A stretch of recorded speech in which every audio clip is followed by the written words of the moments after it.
nice little ball of unsalted.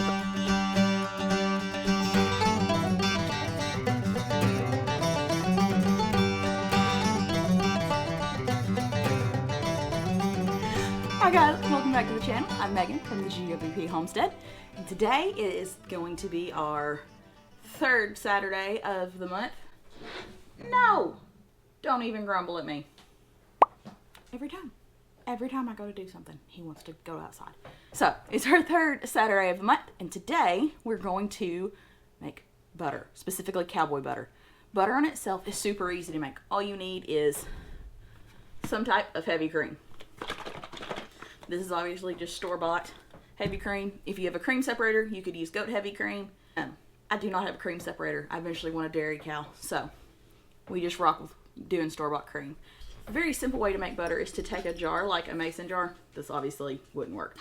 Put some heavy cream in there, some salt, and just shake, and shake, and shake, and shake, and shake.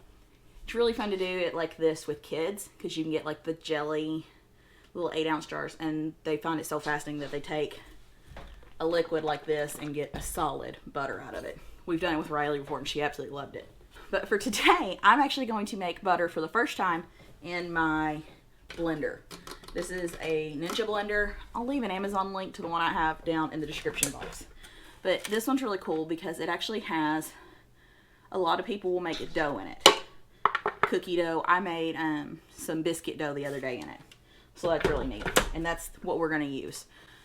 I will say a disclaimer that I have heard is if you have one of the Vitamix blenders, it is not good for making butter because it heats up so much that it doesn't, the cream can't turn to butter, it ends up just not working. I don't have I do not have a Vitamix blender, no desire to have one, so you can also just use your stand mixer, and that's normally what I use. The reason I'm going to try it in my blender today is because this is a lot less messy, because everything is sealed up. When you first start mixing it, you have liquid, but when you start getting your solid, that butter lump, and you get your buttermilk around it, it starts sloshing and making a mess. So being able to make it in the blender would be a lot cleaner. The first step of this journey is just getting our butter made. If I was making just regular butter, I would go ahead and salt this, but since we are making a flavored butter, I won't salt it until we start adding in all our fun pieces. So we're going to add our cream.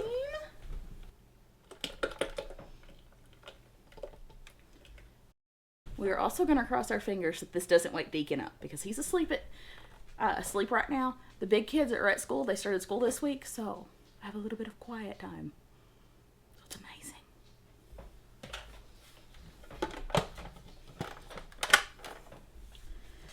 So this one, I'm going to set it to my dough function.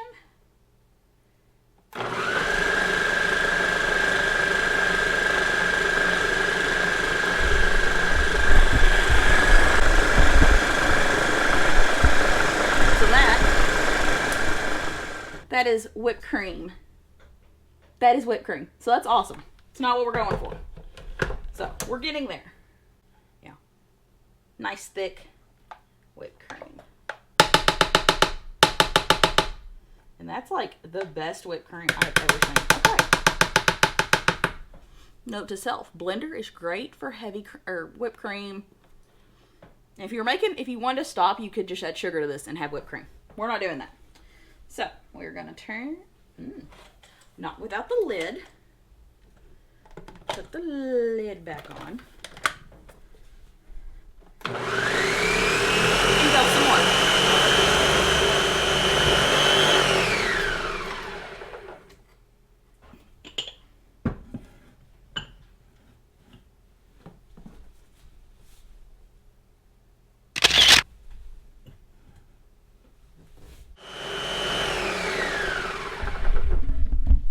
So I don't know if this is going to show on film, but I'm going to try to show you. Down here, you're starting to get just a little bit of yellow pigment. So we're getting close. When you look at the top, when we look through the lid, like down into the blender, it's not quite there yet, but it's starting to suck all that down, and it's not as tall. The contents is not as tall now. It's getting closer because the butter would be heavier than cream. So So that sloshing, it wasn't as thick. That's our buttermilk starting to come out. So we are definitely super close. So, let's see.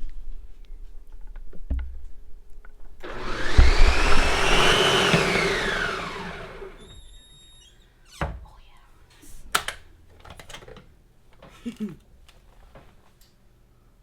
Butter. That is all butter. I'm so excited. Like I said, this is the first time I've made in a blender. I've made butter.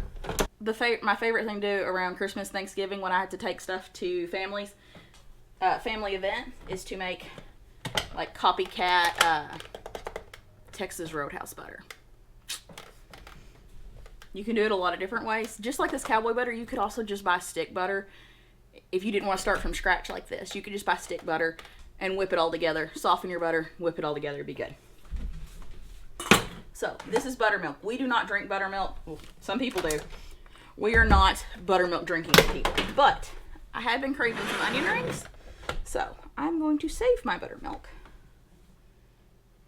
And this is definitely easier than using the KitchenAid. Because I'm just straining it through my pour spout there. I'm just straining it through that pour spout, which is awesome. And I'm going to use the blender to do a little bit more of my work here, because there's still a little bit of buttermilk in this butter, and you have to squeeze that all out. And I will still squeeze some of it by hand, but I'm going to scrape this.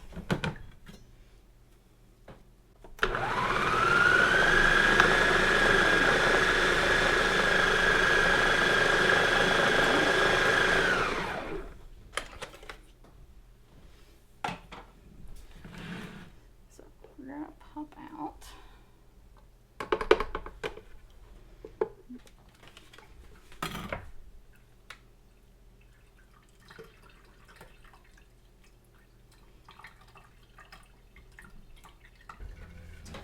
A lot of people would use a cheesecloth, and they could like get a little, like, just twist the cheesecloth. But I have dogs in the house and hairs everywhere, and then the hairs in the butter. So, and then there's some of our butter. Ice cold water, and you just kind of rinse. Probably needed a little more water in here. Rinse and squeeze. See? Hair.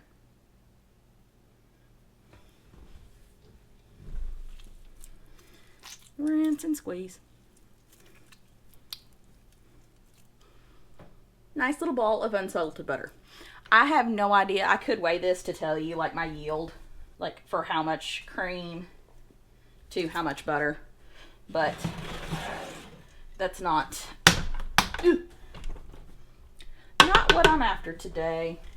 Go ahead and put my dough thing back in there, and I am going to kind of break this into a couple chunks as I put it back in here.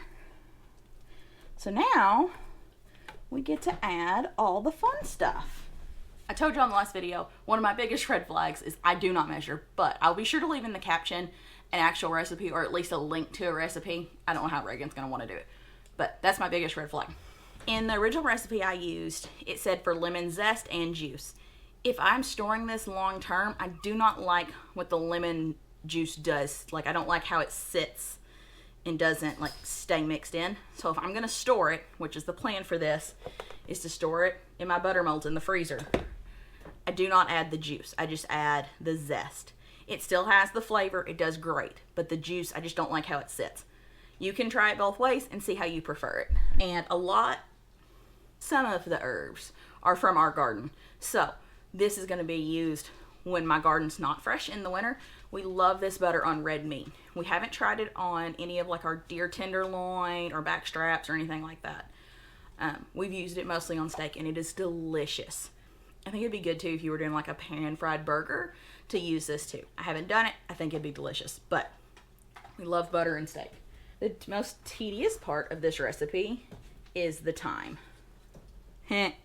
Thyme. Which really doesn't take a lot of time, but taking the thyme leaves off the thyme plant. The easiest way I've figured out is to take, so this would have been attached to the plant, and this is heading outgrowth.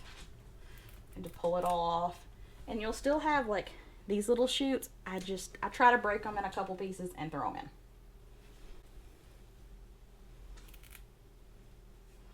"20 hours later." And some of like the very tips of the thyme aren't bad in there. It's the ones that are closest to like the root and coming out of the ground. Those get a little tough, so you don't really want those in there. So the next thing I'm going to add, Dijon mustard.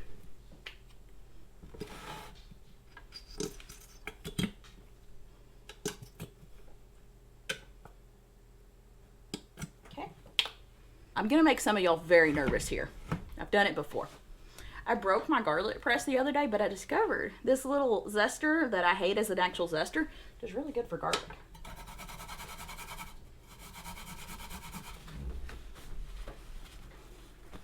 I hate the sticky garlic liquid feeling. Lemon zest. I do add, since I'm not doing the lemon juice in it, I do make sure I add plenty of zest.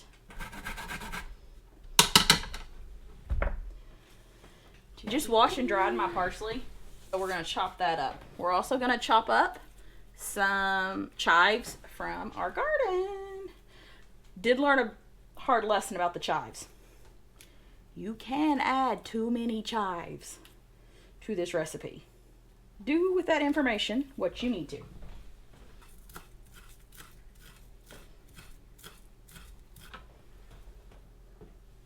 This is also kind of a tedious process, is I do pluck these off the stems because I've started saving the stems to add to bone broth. They add more flavor to the bone broth than they do to the butter, so making sure I get my money's worth out of this.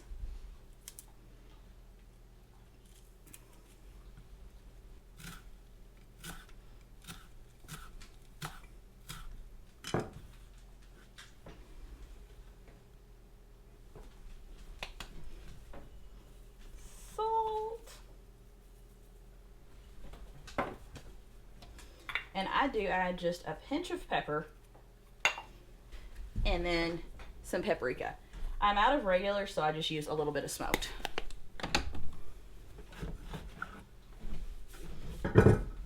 Okay, let's bring our blender back. And this is just about mixing all that stuff up together so it doesn't take near as long.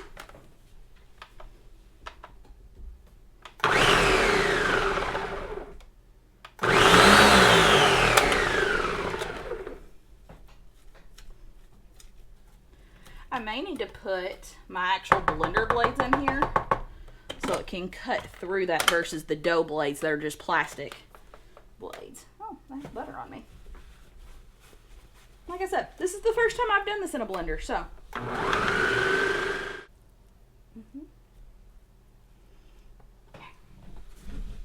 Blender blades.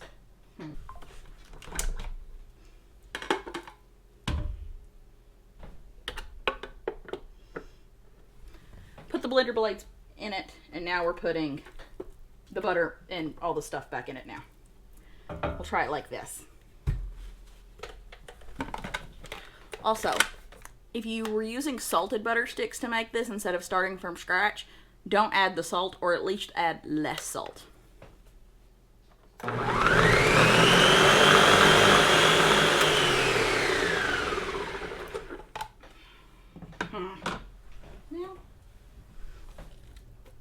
Okay. It's not mixed great, but it is mixed technically. Takeaways. It's great for making the butter itself. To mix the add-ins, I think I would normally throw it back in my KitchenAid. But it still looks good. So, we're gonna rock with it. It'll mix some as I'm getting it out of here too. Butter molds. Look at them. They even have like the little measurements so you know how much is little area.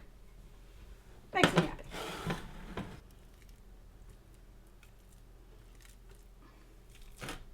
I'm going to give this kind of a little hand mix. I will say it would also be easier now to get it all out of the KitchenAid mixer. And I'm just going to use my hand. Start pressing it into my pretty little butter mold.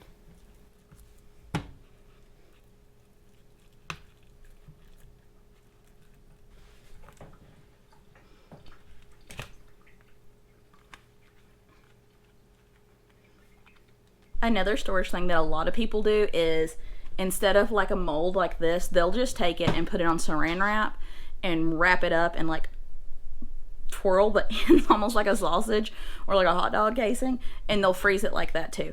I just like the idea of the butter molds, because if I was to make like a flavored butter that we were going to use, I could just take this whole thing with us and set it out on tables.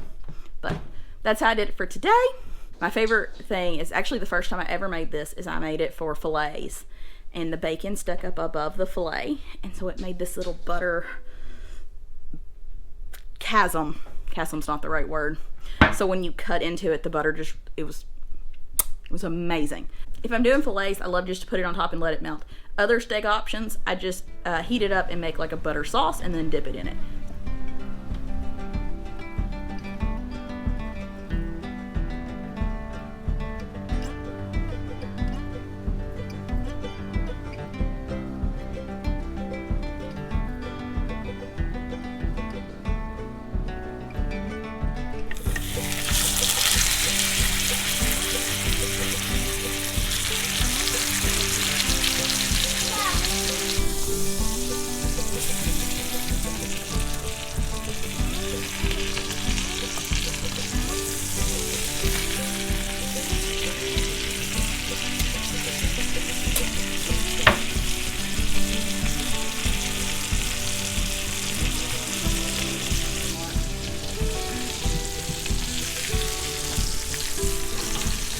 Those are very large fillets. When we had that last cow butchered, it was a new processor and we had them processed wrong. So next time we're going to do them smaller. That's not a normal fillet.